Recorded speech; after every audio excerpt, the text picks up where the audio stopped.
Hello friends, स्वागत है आपका आपके अपने लीगल चैनल में। मैं हूं एडवोकेट सनी शर्मा। दोस्तों, आज की इस वीडियो में जो हम बात करने वाले हैं ये मैट्रिमोनियल केसेज का आप कह सकते हैं सार है। जो कुछ भी हो रहा है, अगर आप कहते हैं सर ये सारे फॉल्स केसेज हमारे ऊपर हुए हैं, तो इसके पीछे का मूल कारण क्या है? पैसा। जितने क्राइम कंडक्ट होते हैं, इन सारे क्राइम के पीछे का मूल कारण क्या होता है? पैसा। अभी आपने देखा ये कितने इंसिडेंट आए हैं, मेरठ हत्याकांड, औरैया हत्याकांड। दोस्तों, आप देख ही रहे हैं जैसे कि तमाम प्रकार के अपराध देश में हो रहे हैं जहां पति का कत्ल कर दिया जा रहा है, और इसके पीछे अगर आप वजह देखें तो क्या है वो आप समझ सकते हैं। तो इस वजह को अगर आप खत्म कर दें अपने केसेस के चलने के दौरान तो कैसा रहे? तो आज हम इसी मुद्दे पर बात करने वाले हैं। जो भी केसेस चलते हैं उनमें मैक्सिमम टाइम यही सुनने में आता है कि सर सारे झूठे आरोप हैं, ये रहे एविडेंस।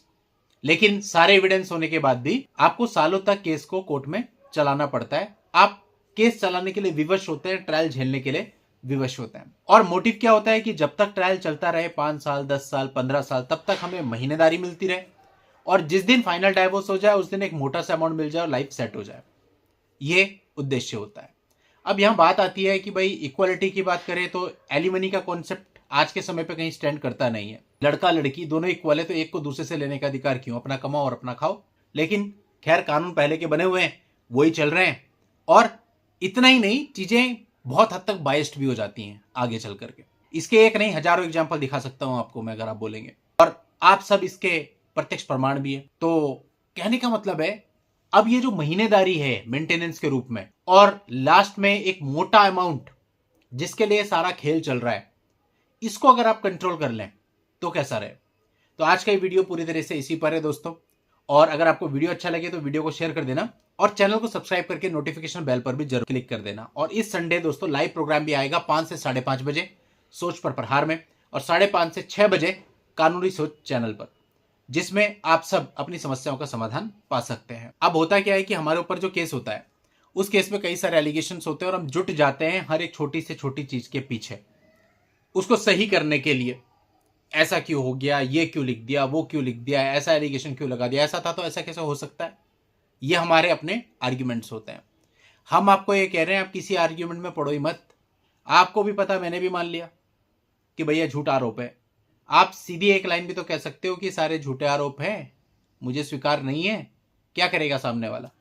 अगर सामने वाले ने एक्चुअल में वो आरोप आपके ऊपर झूठे लगाए हैं, वो उसको साबित कैसे करेगा? और आपने डिनाई कर ही दें, उतना सफिशिएंट है। लेकिन आप अपने दैनिक जीवन की छोटी से छोटी घटना वहां पे लिखना चाहते हैं, जो सबसे बड़ी मिस्टेक है।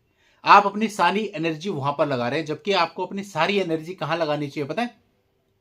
आपको लगानी चाहिए कि वाइफ की सोर्सेज ऑफ अर्निंग, वाइफ की प्रॉपर्टी क्या है।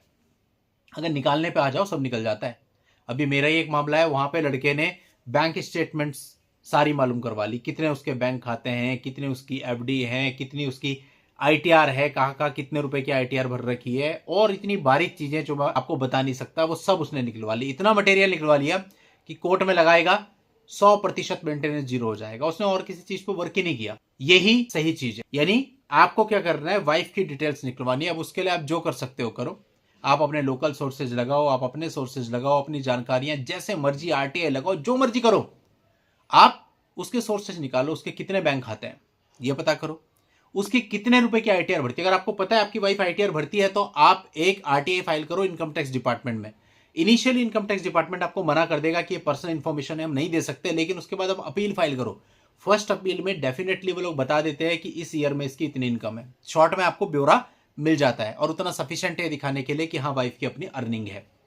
तो सबसे इंपॉर्टेंट चीज जो आपको स्टार्टिंग में करनी है, उसकी आईटीआर फैच करो, अगर आपको पता है वो आईटीआर भरती है। इसके अलावा उसके बैंक अकाउंट मालूम करो कि उसके बैंक अकाउंट कहाँ कहाँ हैं। उसके लिए बहुत सारी चीजें हैं। और अगर अपनी जॉब उसने हाइड करी है तो मालूम करो कहाँ जॉब करती है। चाहे आपको 15 दिन कोई काम ना करना पड़े, सब कुछ छोड़ना पड़े, ऑफिस से छुट्टी लेनी पड़े, आप इस चीज में पड़ जाओ, इस चीज के पीछे लग जाओ।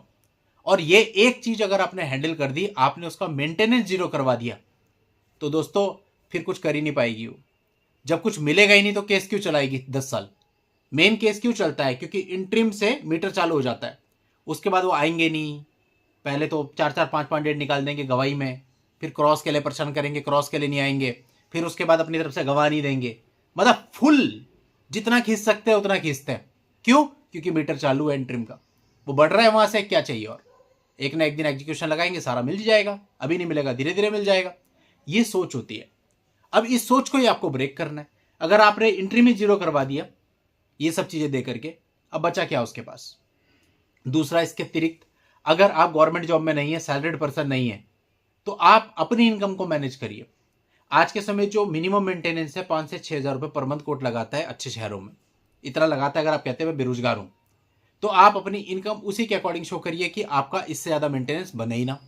अगर आप सैलरीड पर्सन है, वहां पे थोड़ी सी दिक्कत है क्योंकि उसमें बहुत ज़्यादा मैनेज नहीं कर सकते, लेकिन हाँ फिर भी जितना कर सकते हो, जितनी कम से कम सैलरी आप अपनी शो कर सकते हो उतनी करिए।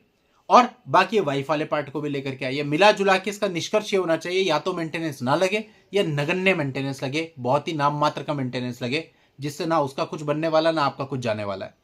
तो सारी ही चीजें आपके हाथ में आ जाएंगी। एट द एंड बात आती है एलिमनी की, वो भी आपकी और आपकी वाइफ के फाइनेंशियल स्टेटस पर ही डिपेंड करता है। तो अगर आपने वाइफ का पूरा चिट्ठा ही खोल के रख दिया है तो एलिमनी भी बनने वाला नहीं है। तो अगर आपने इन 2 चीजों को कंट्रोल कर लिया तो आप समझिए आप सब कुछ जीत गए। बाकी केस में कुछ होता ही नहीं। 125 में कोई आपको जेल होती नहीं, डीवी में आपको जेल होती नहीं, 498 में आपका एक्विटल ही होता है।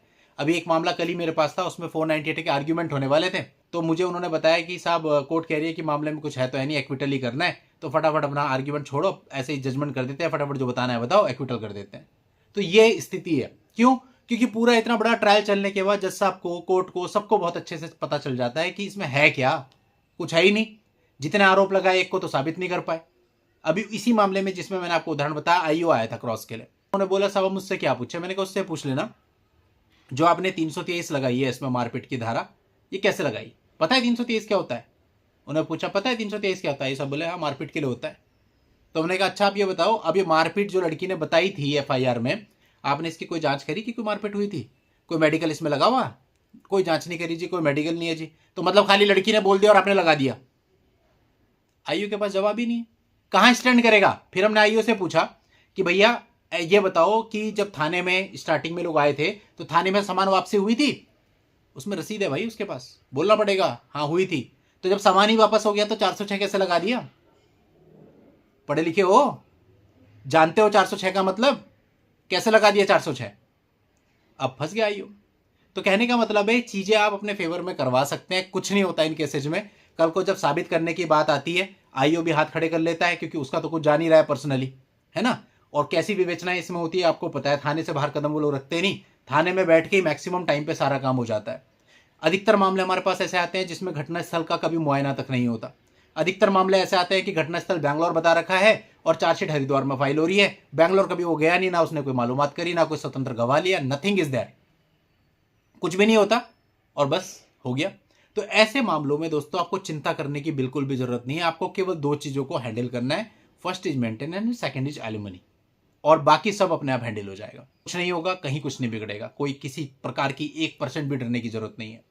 चलिए दोस्तों आज के इस वीडियो में इतना ही। नेक्स्ट वीडियो में नई जानकारी के साथ मैं आपसे फिर मिलता हूं, तब तक के लिए good bye and thank you for watching. Take care.